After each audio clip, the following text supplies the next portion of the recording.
I was 28 years old when I learned that the worst kind of heartbreak isn't being left for someone else. It's watching the person you trusted erase your entire place in their life as if you had never existed. 3 years of memories disappeared in a single evening, surrounded by hundreds of smiling faces, pretending not to enjoy the spectacle. By the time that night was over, everyone believed my story had ended. They thought I would spend months trying to heal from the humiliation, quietly rebuilding a life that had fallen apart in front of strangers. What none of them knew was that disappearing wasn't the end of my story. It was the beginning of theirs. Because the next time the Blackwell family saw me, I wasn't standing outside their home, hoping to be welcomed back. I was walking through their front door, wearing the last name they never imagined would belong to me. As the wife of the one man Trevor Blackwell spent years pretending didn't exist. Before we dive deeper, let us know in the comments where you're watching from. We'd love to hear from you. And don't forget to hit that subscribe button so you never miss any of our upcoming videos. Chicago has a strange way of making people believe they're invisible. Millions of lives move through its streets every single day, each carrying victories, disappointments, secrets, and silent battles that no stranger could ever recognize. I used to think my story would be simple. Work hard, marry the man I loved, build a family, and spend the rest of my life creating the kind of home I never had growing up. Looking back now, I realize life was quietly preparing me for something far greater than the future I had imagined. Sometimes, the life you desperately want has to fall apart before the life you were meant to have can finally find you. At the time, though, I couldn't see any of that. All I could see was the man I loved, the promises we had made, and a future that seemed close enough to touch.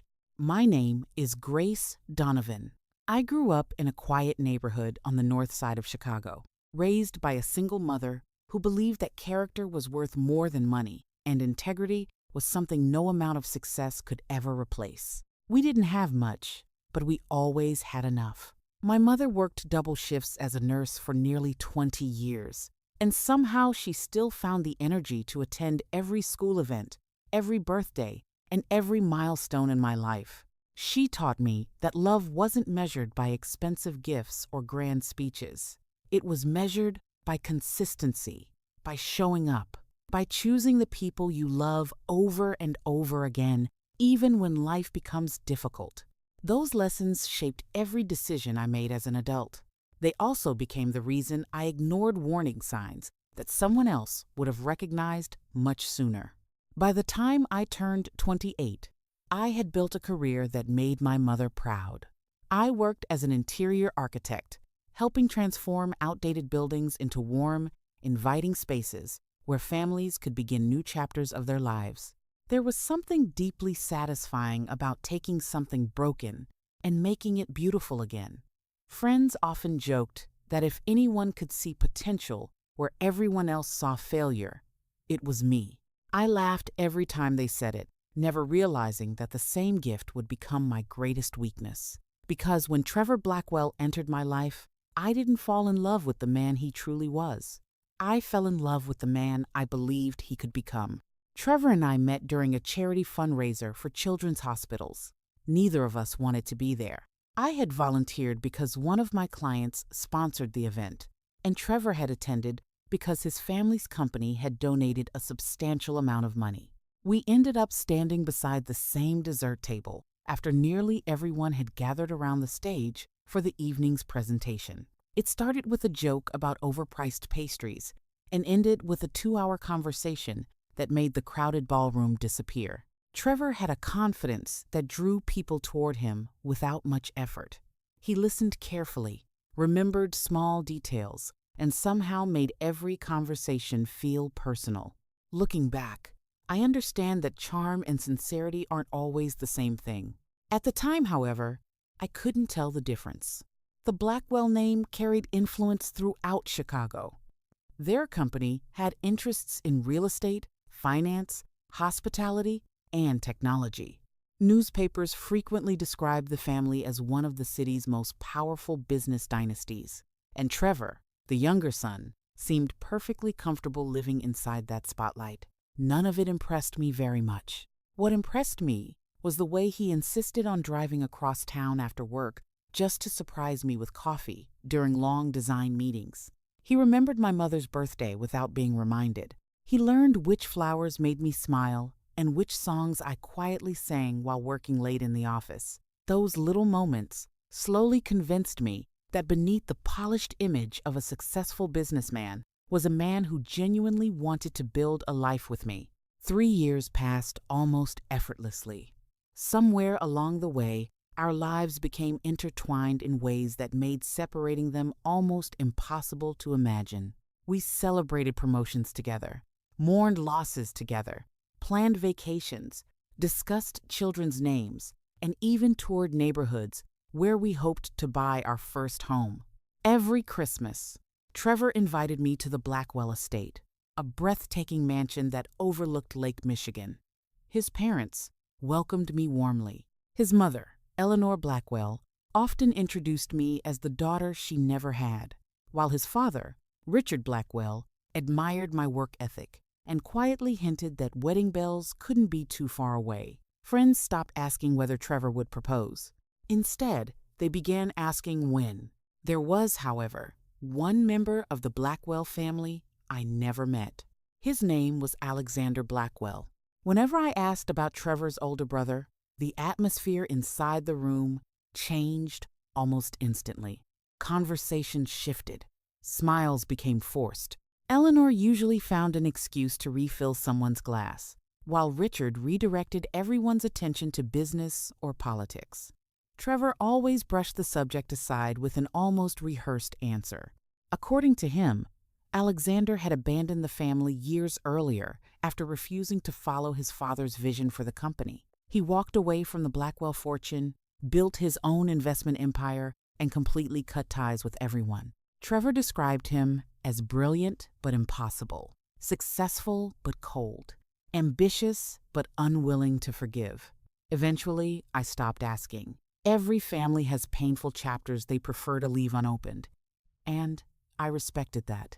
I never imagined the mysterious brother whose photograph quietly gathered dust in the library would one day become the man who changed the course of my entire life.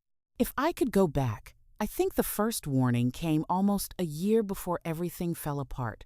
Trevor became distracted in ways that were easy to excuse. Business dinners became more frequent. Weekend plans were suddenly interrupted by urgent meetings. Messages that once received immediate replies sometimes went unanswered until the following morning. Whenever I questioned him, he had an explanation that sounded completely reasonable. A delayed flight, an important client, a networking event that ran longer than expected. Love has a remarkable ability to convince us that obvious changes are only temporary. We explain away what should concern us because accepting the truth feels far more painful than believing another excuse. Then the little things started disappearing. He stopped asking about my day. He stopped reaching for my hand without thinking. He stopped talking about the future with the same excitement that once filled every conversation. It wasn't one dramatic moment that made me feel alone. It was hundreds of tiny moments that quietly stole the relationship we used to have. I remember lying awake one night beside my phone, staring at the last message I had sent him nearly 4 hours earlier. It wasn't an argument. It wasn't even a difficult conversation. I had simply asked whether he wanted to have dinner together after work. His reply eventually arrived just before midnight. Sorry. Crazy day. Only 3 words.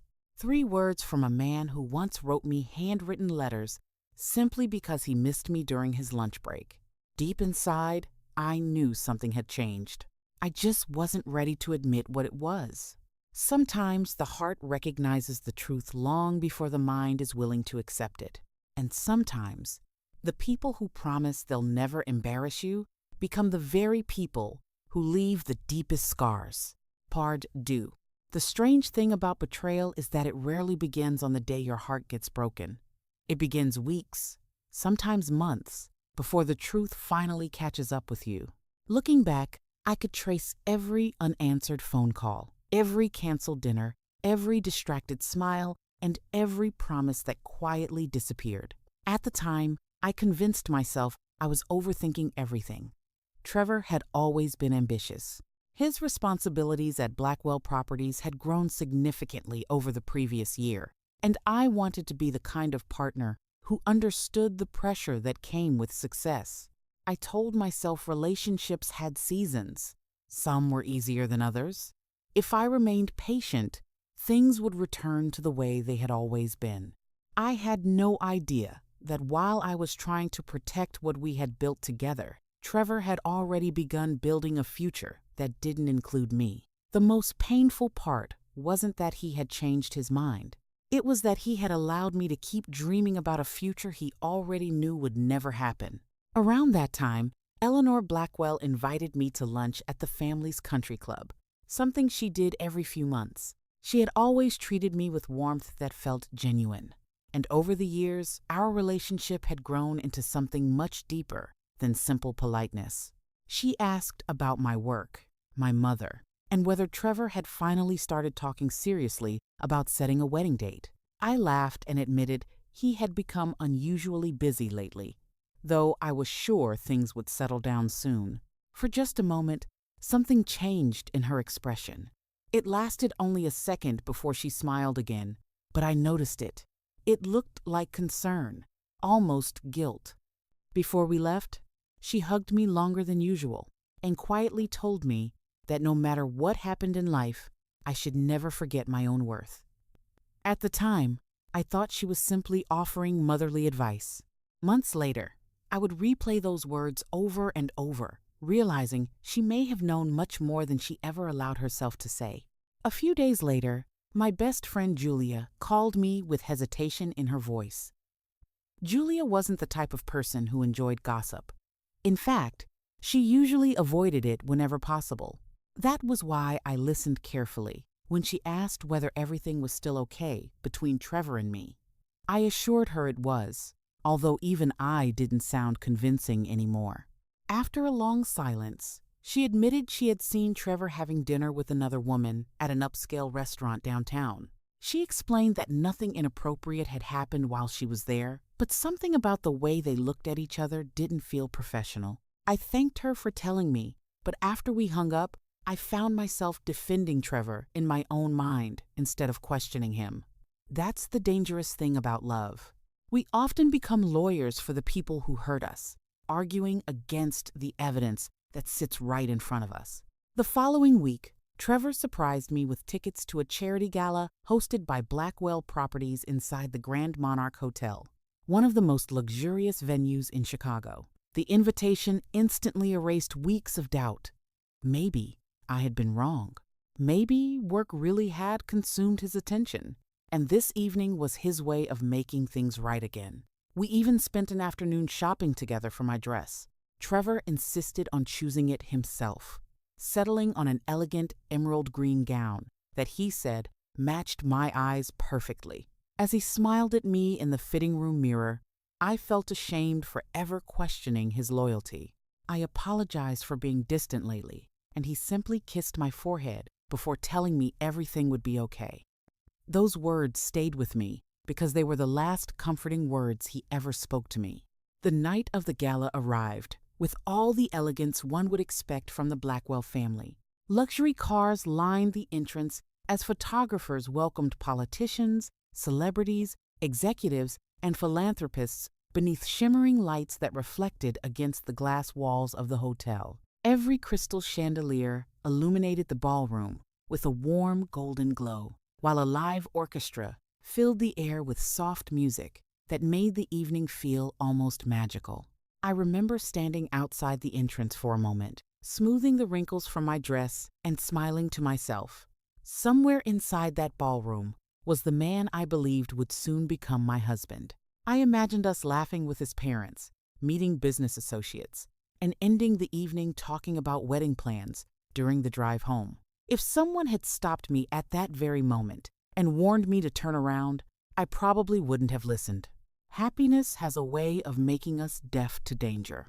When I finally entered the ballroom, I couldn't find Trevor immediately. Guests moved gracefully from one conversation to another, while waiters carried silver trays through the crowd.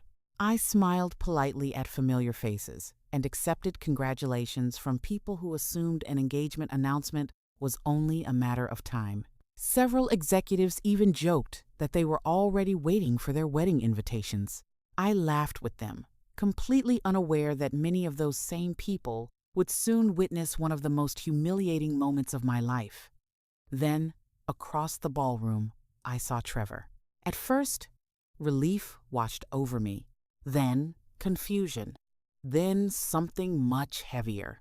Standing beside him was a beautiful woman with long auburn hair, wearing a white designer gown that seemed intentionally chosen to draw attention. She wasn't standing beside Trevor like a colleague. She was standing close enough for their shoulders to touch, laughing at something he had whispered into her ear. His hand rested comfortably against the small of her back, exactly where it had rested on mine countless times before. For several seconds, I remained frozen where I stood, convinced there had to be some innocent explanation. Surely he would notice me, walk over, and explain whatever misunderstanding my eyes had created. Instead, Trevor looked directly at me. He smiled, but it wasn't the smile of a man relieved to see the woman he loved. It was the smile of someone who had been expecting this moment. The conversations around us slowly began to fade, as nearby guests sensed something unusual unfolding. Heads turned. Glasses stopped halfway to waiting lips. The orchestra continued playing, yet somehow the room felt unnaturally quiet. Trevor gently took the woman's hand before walking toward me with remarkable confidence. She followed without hesitation, wearing the calm expression of someone who believed she had already won. When they finally stopped in front of me, Trevor introduced her as Vanessa Collins. He described her as someone who shared his vision for the future, someone who understood the demands of his lifestyle, someone who, in his words, belonged beside him. For a brief second, I genuinely believed he was joking. Then he looked at me with complete indifference and calmly explained that our relationship had simply run its course. He said we had wanted different things from life. He claimed staying together out of obligation wouldn't have been fair to either of us. Every sentence sounded rehearsed, as though he had practiced this speech long before that evening. 3 years of shared memories were reduced to a carefully prepared business presentation delivered beneath crystal chandeliers while nearly every influential person in Chicago watched. The hardest part wasn't hearing those words. It was realizing he had chosen this place intentionally. He could have met me privately. He could have called.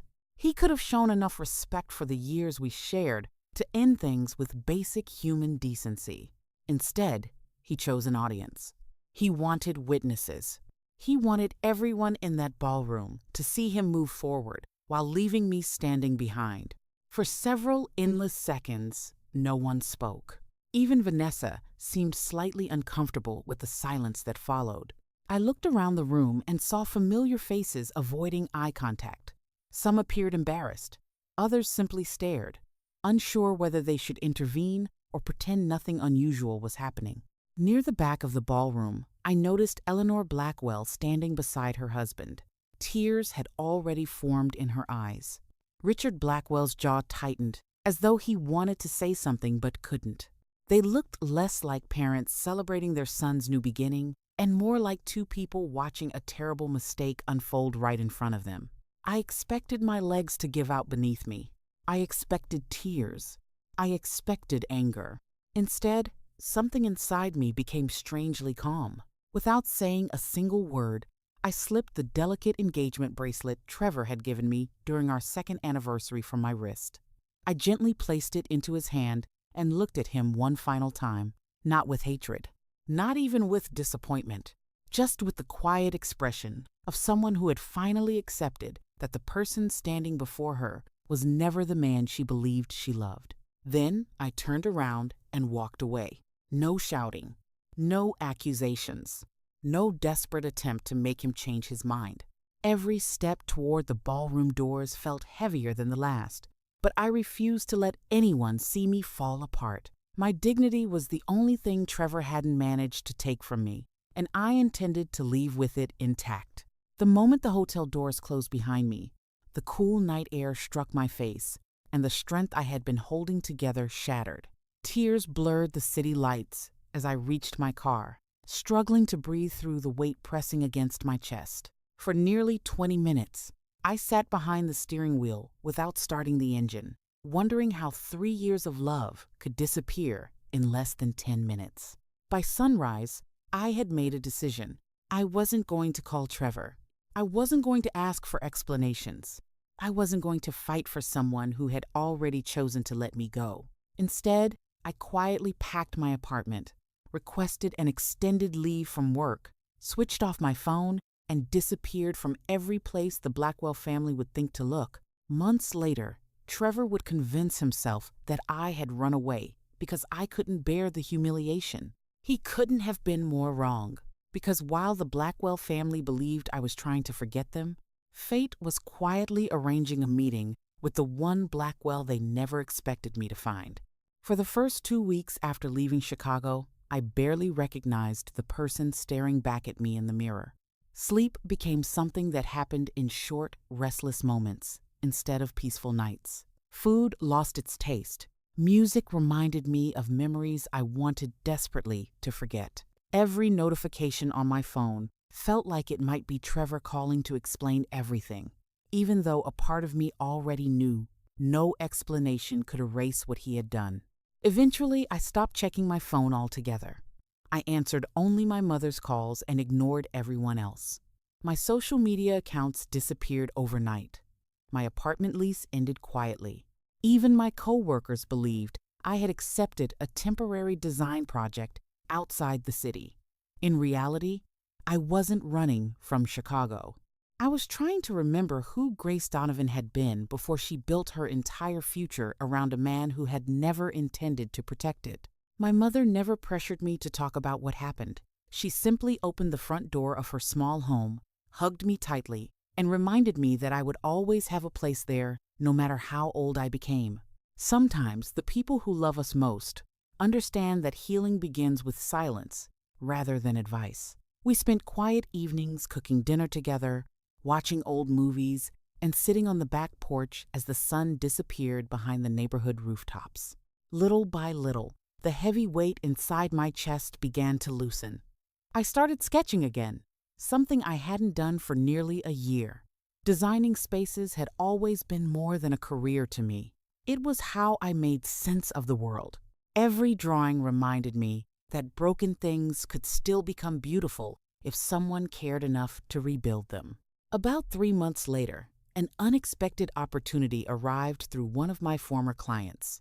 A luxury resort company in Aspen, Colorado, had purchased an aging mountain lodge with plans to transform it into one of the most exclusive boutique hotels in the country. They needed an interior architect willing to oversee the entire redesign for 6 months. It was exactly the kind of project I would normally spend years hoping to receive. This time, I accepted without hesitation. Chicago held too many memories. I needed a place where nobody knew my name, nobody recognized my face, and nobody looked at me with sympathy. I wasn't searching for revenge. I was searching for peace. Aspen greeted me with towering snow-covered mountains, crisp morning air, and a quietness that felt completely different from the endless movement of Chicago.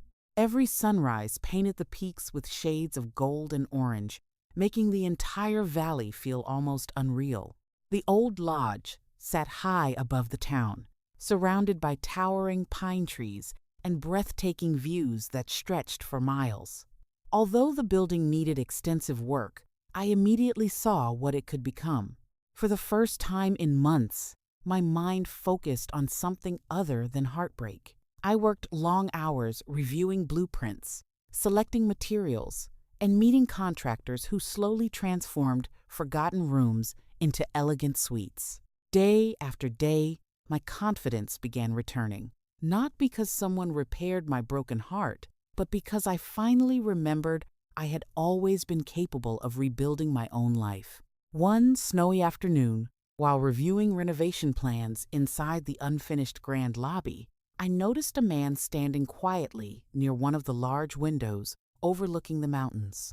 Unlike the investors who usually visited construction sites dressed in expensive suits they were afraid to wrinkle, this man wore a simple dark wool coat, sturdy boots, and carried himself with remarkable calm. He wasn't surrounded by assistants. He wasn't giving orders. He simply observed every detail with genuine interest, occasionally making notes in a small leather notebook. I assumed he was another consultant until the project director hurried over and introduced him as the principal investor behind the entire development. His name was Alexander Blackwell. The name struck me immediately. For a brief second, I wondered if it could possibly be the same Alexander Blackwell the brother Trevor claimed had abandoned the family years earlier. The man whose face I had only seen once in an old photograph inside the Blackwell estate. Before I could decide whether to say anything, Alexander extended his hand with a polite smile and introduced himself as though we were complete strangers. There wasn't the slightest hint of recognition in his expression. If he remembered seeing me during one of the Blackwell family's holiday gatherings years earlier, he gave no indication of it. Instead, he complimented the design concepts I had prepared and asked thoughtful questions about preserving the lodge's original character instead of replacing it completely. What surprised me most wasn't his wealth, it was his humility. He listened far more than he spoke. Whenever someone else shared an idea, he gave them his full attention instead of waiting for his turn to talk. By the time our meeting ended, I realized he was nothing like the image Trevor had painted. Over the following weeks, Alexander visited the project more frequently. Sometimes he stayed for an hour. Other times, he spent the entire afternoon walking through unfinished rooms, discussing architecture, business, travel, and the history behind the building. Oddly enough, we almost never talked about our personal lives. It wasn't avoidance. It simply wasn't necessary. For the first time since my heartbreak, I found myself laughing without forcing it. Alexander possessed a quiet confidence that made everyone around him feel comfortable. He never tried to impress anyone, yet somehow he earned respect the moment he entered a room. Unlike Trevor, who seemed determined to be the center of attention wherever he went, Alexander seemed perfectly content allowing others to shine. One evening after the construction crew had finished for the day, heavy snow trapped several of us inside the lodge. With the roads temporarily closed, we gathered around the massive stone fireplace while waiting for the weather to improve. It was during that quiet evening that Alexander finally asked me a question no one else had dared to ask. "What made you leave Chicago?" The room fell silent inside my mind. I could have lied. I could have invented another job opportunity or another reason for starting over. Instead, after months of carrying the pain alone, I simply answered with the truth. Not every detail, just enough for him to understand that I had trusted someone who publicly shattered my heart. Alexander didn't interrupt. He didn't criticize Trevor. He didn't offer empty words about everything happening for a reason. He simply listened. Sometimes, the greatest act of kindness isn't fixing someone's pain. It's allowing them to feel heard without being judged. That night, neither of us realized it. But something important had quietly begun. It wasn't revenge. It wasn't romance. It was trust. And neither of us knew that back in Chicago, Trevor Blackwell had just discovered that Grace Donovan hadn't vanished forever. She had crossed paths with the one member of the Blackwell family he feared facing more than anyone else. Back in Chicago, Trevor Blackwell discovered something he never expected after Grace disappeared. Life moved on. At first, he convinced himself he had made the right decision. Vanessa fit perfectly into the glamorous world he believed he wanted. She loved expensive parties, private clubs, luxury vacations, and the endless attention that came with being seen beside a member of the Blackwell family. To everyone looking from the outside, Trevor appeared happier than ever. The photographs were flawless. The interviews were polished. Business magazines praised him as one of the city's rising executives, and social media painted the picture of a man living his best life. But appearances have a remarkable way of hiding emptiness. The excitement Trevor had mistaken for happiness faded much faster than he expected. Conversations with Vanessa rarely moved beyond appearances, status, and ambition. Silence inside their relationship didn't feel peaceful. It felt lonely.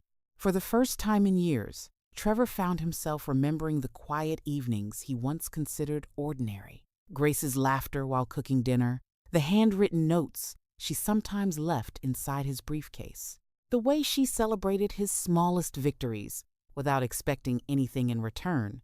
Those memories refused to disappear, no matter how hard he tried to replace them. One afternoon, Trevor stopped by his parents' estate for lunch, expecting another ordinary family visit. Instead, he found Eleanor sitting alone in the sunroom, staring absent-mindedly through the windows, overlooking the gardens. She welcomed him politely, but something had changed between them. The warmth she once showed her younger son had quietly given way to disappointment she could no longer hide. After several minutes of uncomfortable silence, Trevor finally asked the question that had been lingering in his mind for months. "Have you heard from Grace?" Eleanor slowly placed her teacup onto its saucer before looking directly into her son's eyes. No, only one word, but the sadness behind it said everything. Then, after another long silence, she spoke again. "I hope wherever she is, she's surrounded by people who know her worth." Trevor forced an awkward smile, pretending those words didn't affect him. Yet they echoed inside his mind long after he left the estate. For the first time since the gala, he wondered whether everyone else had seen something about Grace that he had been too blind to appreciate. Meanwhile, nearly 1,000 miles away, life in Aspen continued unfolding in ways Grace never expected. The mountain lodge slowly transformed into one of the most breathtaking properties in Colorado. Elegant stone fireplaces, handcrafted wooden beams, floor-to-ceiling windows, and warm natural finishes gave the hotel a timeless beauty that perfectly blended luxury with comfort. Every room carried Grace's signature attention to detail. She wasn't simply designing a building anymore. She was creating a place where strangers would celebrate anniversaries, weddings, reunions, and new beginnings. Somewhere during those months, she stopped measuring her life by everything she had lost and began appreciating everything she was quietly becoming. Alexander noticed the change before she did. The sadness that once lingered behind her smile slowly disappeared. Her confidence returned naturally instead of feeling forced. She laughed more often.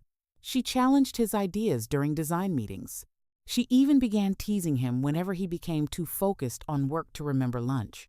Their friendship developed so gradually that neither of them questioned it. There were no dramatic confessions, no grand romantic gestures, just two people learning to trust again after life had taught each of them painful lessons about disappointment. One evening, after the final inspection of the completed resort, Alexander invited Grace to join him for dinner at a quiet restaurant overlooking the snow-covered valley. It wasn't extravagant, despite every expectation someone might have of a billionaire. There were no photographers, no private dining room, and no elaborate display of wealth. Just two people sharing a simple meal while watching the sun disappear behind the mountains. For the first time, Alexander spoke openly about his family. He explained that years earlier, Richard Blackwell had expected both sons to follow identical paths inside the family empire. Alexander wanted something different. He believed success meant building something earned rather than inherited. The disagreement grew into years of resentment until eventually leaving became easier than staying. He never hated his family. He simply refused to become someone he wasn't. Then Grace quietly asked the question that had remained in her heart since the day they met. "Do you ever miss them?" Alexander smiled gently before answering. "Every day." Grace wasn't expecting that response. She had imagined bitterness. Instead, she found sadness. There was a quiet loneliness inside Alexander that looked remarkably familiar because she had seen it in her own reflection months earlier. Two different stories, two different kinds of heartbreak. And yet somehow they understood each other without needing long explanations. As winter slowly gave way to spring, Grace found herself looking forward to every conversation with Alexander. He encouraged her career without trying to control it. He respected her opinions even when they differed from his own. Most importantly, he never made promises simply to impress her. Whenever he said he would do something, he did it. That consistency slowly repaired something inside Grace that Trevor's betrayal had broken. She wasn't falling in love because Alexander was wealthy. She was falling in love because for the first time in a very long time, she felt completely safe. Several months later, Alexander invited Grace to attend the grand opening celebration for the resort. Investors, business leaders, architects, and local officials gathered to celebrate the project's completion. During his speech, Alexander surprised everyone by stepping away from the prepared remarks in front of hundreds of guests. He thanked the construction teams. He thanked the investors.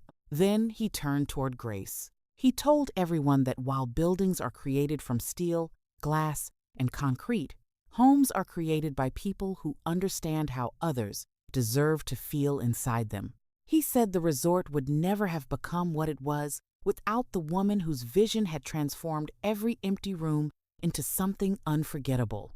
Grace felt her eyes fill with tears, not because of the praise, but because someone had publicly honored her after another man had publicly humiliated her. Alexander hadn't tried to erase her past. He had simply reminded her of her value. That single moment meant more than any expensive gift ever could. After the celebration ended, they walked through the quiet garden surrounding the resort beneath a sky filled with stars. The evening air carried the scent of pine trees as the distant mountains disappeared into the darkness. Alexander stopped walking. For a long moment, he simply looked at Grace with the calm sincerity she had come to know so well. Then he admitted something he had been carrying in his heart for months. Meeting her had changed his life. He wasn't asking her to forget her past. He wasn't asking her to make a decision that night. He only wanted her to know that if she ever decided to trust someone again, he hoped she would allow that person to be him. Grace stood silently, overwhelmed by emotions she hadn't expected to feel again. Months earlier, she believed love had become something she would never experience a second time. Now, standing beneath a sky full of stars, she realized something extraordinary. Alexander had never tried to rescue her. He had simply walked beside her while she rescued herself. Several weeks later, after much thought and many conversations with her mother, Grace gave Alexander her answer. It wasn't driven by revenge. It wasn't driven by loneliness. It wasn't driven by a desire to prove Trevor wrong. It was driven by peace. Because real love never asks you to become someone else. It simply gives you the freedom to become yourself. 6 months later, inside a quiet chapel overlooking the Colorado mountains, Grace Donovan became Grace Blackwell. Only a handful of close friends attended. There were no newspaper headlines, no extravagant publicity. No members of the Blackwell family were invited. Alexander respected Grace's wish to keep the ceremony private until the time felt right. As they exchanged rings, neither of them realized that back in Chicago, an invitation had just been delivered to the Blackwell estate. It wasn't addressed to Trevor. It wasn't addressed to Richard or Eleanor. It was addressed to the entire Blackwell family. Alexander Blackwell formally requested the honor of introducing his wife during the annual Blackwell Foundation Gala. The moment Trevor read the name printed beside Alexander's, the color drained from his face because the woman he had publicly discarded was coming home as Mrs. Grace Blackwell. The invitation sat untouched on Trevor Blackwell's desk for almost an hour. He read Grace's name over and over again, hoping that, somehow, his eyes had misunderstood what was printed in elegant gold lettering.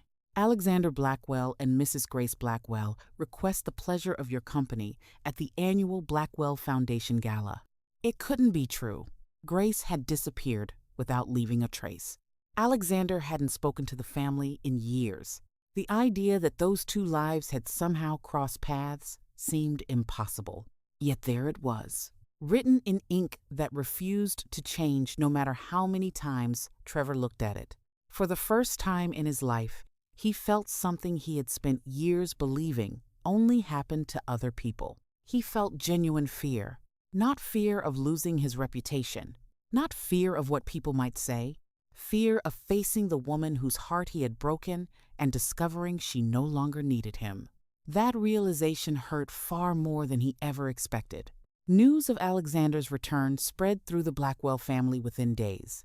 Richard Blackwell remained unusually quiet, while Eleanor disappeared into her room after reading the invitation. No one had expected Alexander to return after nearly 7 years of silence. The invitation wasn't simply announcing his attendance at the gala. It was announcing that he had finally chosen to come home. Richard understood what that meant better than anyone. Somewhere along the way, the son he thought he had lost forever had built an extraordinary life without the family's help. More importantly, he was returning as a happily married man. Richard couldn't stop wondering why Alexander had chosen now. Why this gala? Why, after all these years? He had no idea that fate had quietly written a story no business strategy could have controlled. The evening of the gala arrived beneath a sky painted with deep shades of blue, as hundreds of guests gathered once again inside the Grand Monarch Hotel. Ironically, it was the very same ballroom where Grace's world had fallen apart almost a year earlier. The chandeliers sparkled exactly as they had before. The orchestra played the same elegant music.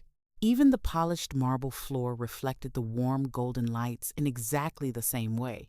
Everything looked familiar, everything except Grace. When the ballroom doors finally opened, conversations slowly faded into silence. Alexander entered first. He wore a perfectly tailored black tuxedo, greeting guests with calm confidence that came naturally to a man who had nothing left to prove. Then Grace stepped inside, beside him. She wasn't trying to impress anyone. She wasn't wearing the most expensive gown in the room. Her elegance came from something far more powerful than fashion. It came from peace. The woman who had once walked out of that ballroom carrying unbearable heartbreak now walked back in carrying quiet confidence. She smiled naturally as guests greeted her, not because she had forgotten what happened there, but because the room no longer had power over her. She wasn't there to remind Trevor of his mistake. She was there because she belonged beside the man she loved. Ironically, that simple truth became the greatest reminder of all. One by one, business leaders, old friends, and familiar faces approached Grace with genuine warmth. Many apologized for never reaching out after the humiliation she endured. Others congratulated her on the remarkable work she had accomplished in Colorado. Trevor watched every conversation from across the ballroom, realizing something he had never considered before. The respect people showed Grace had never disappeared. He had simply been too distracted to notice it. Then Eleanor began walking toward them. Grace's heart raced. Despite everything that had happened, she still remembered the kindness Eleanor had shown her during the years she dated Trevor. Neither woman spoke immediately. Eleanor simply wrapped her arms around Grace and held her tightly. "I'm so sorry," she whispered. Those 3 words carried nearly a year of regret. Grace gently squeezed her hand. "You don't have to apologize for someone else's choices." Tears filled Eleanor's eyes as she stepped back. Then she looked at Alexander. For several emotional seconds, mother and son simply stared at one another. Years of distance, years of pride, years of silence. Without another word, Eleanor embraced him. The ballroom disappeared around them. Guests quietly looked away, giving the family a moment that had been waiting to happen for far too long. Richard approached more slowly. He had never been a man comfortable expressing emotion, He looked at Alexander before finally saying the words his son had waited years to hear. "I should have listened." Alexander smiled softly. "We both should have." There was no shouting, no argument, just two stubborn men finally choosing peace over pride. Across the ballroom, Trevor remained frozen. Every instinct told him to leave. Another part of him desperately wanted 5 minutes alone with Grace. Eventually, he gathered enough courage to approach. Alexander noticed him first. Without saying a word, he looked toward Grace, silently allowing her to decide. She nodded. Alexander gently squeezed her hand before stepping away to greet another group of guests. Trevor stopped a few feet in front of Grace. For several long seconds, neither of them spoke. He searched her face, almost expecting to find the same broken woman he had left behind. She wasn't there anymore. In her place stood someone stronger, someone happier, someone who no longer measured her worth through his approval. "I've replayed that night 1,000 times, Trevor finally admitted. "I kept telling myself I had made the right choice." He lowered his eyes. "I didn't." Grace listened quietly. There was a time when hearing those words would have meant everything. Now, they felt surprisingly light. Trevor continued, "I thought success meant choosing the life that looked perfect." A faint smile crossed Grace's face. "And what do you think now?" Trevor looked around the ballroom. His brother was surrounded by respect rather than attention. His parents were smiling for the first time in years. Grace looked happier than he had ever seen her. Then he looked at himself. "I think I confused admiration with love." Grace nodded gently. "Many people do." He took a slow breath. "I don't expect forgiveness. You already have it." Trevor looked up in surprise. Grace smiled kindly. "Forgiveness isn't something I gave you because you deserved it." She paused. "I gave it to myself because I deserved peace." Those words settled into Trevor's heart more heavily than any accusation ever could. For the first time since they met, he truly understood what he had lost. Not because Grace had become Alexander's wife, because he had failed to recognize the extraordinary woman standing beside him when she had freely chosen to love him. Later that evening, Richard asked everyone to gather for a brief announcement. Standing beside Eleanor, he welcomed Alexander home publicly for the first time in years. Then he surprised every guest in the ballroom. He announced that the Blackwell Foundation would expand its mission by funding affordable housing projects across the country. The initiative would be led jointly by Alexander and Grace. Richard explained that after seeing Grace's work transforming communities through thoughtful design, he realized success meant far more than growing a business. It meant improving lives. The ballroom erupted into applause. Trevor applauded too, not because it was expected, because they deserved it. As the evening came to an end, Grace and Alexander quietly stepped outside onto the hotel terrace overlooking the lights of Chicago. Nearly a year earlier, Grace had stood outside those same doors, believing her future had ended. Now, she stood in the very same place, beside a man who had never asked her to prove her worth. Alexander slipped his hand into hers, and together they looked out over the city without saying a word. Some moments don't need conversation. They simply need gratitude. People often assume this story is about revenge. It isn't. Revenge would have required Grace to spend the rest of her life making Trevor suffer. She never did. She built a beautiful life instead. And that became something far more powerful. Because the greatest victory isn't watching the person who hurt you regret their decision. It's reaching a place where their regret no longer has the power to define your happiness. Trevor eventually rebuilt his own life. Alexander repaired his relationship with his parents. The Blackwell family slowly became whole again. And Grace finally discovered that sometimes the worst day of your life is only painful because you haven't yet lived long enough to see what it was preparing you for. The night Trevor chose to humiliate her in front of the world, he believed he was closing a chapter. He never realized He had just introduced her to the future she was always meant to have. And sometimes, the life that breaks your heart is simply making room for the one that will finally heal it.